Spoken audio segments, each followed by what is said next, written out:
بسم الله الرحمن الرحيم ولكل أمة جعلنا منسكا ليذكروا اسم الله على ما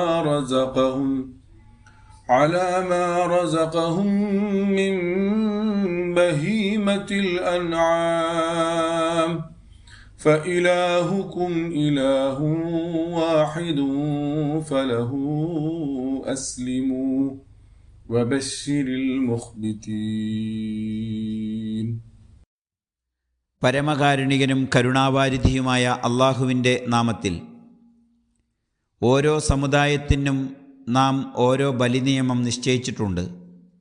അള്ളാഹു അവർക്കേകിയ കന്നുകാലികളിൽ അവൻ്റെ നാമമുച്ചരിച്ച് അറുക്കാൻ വേണ്ടിയാണിത്.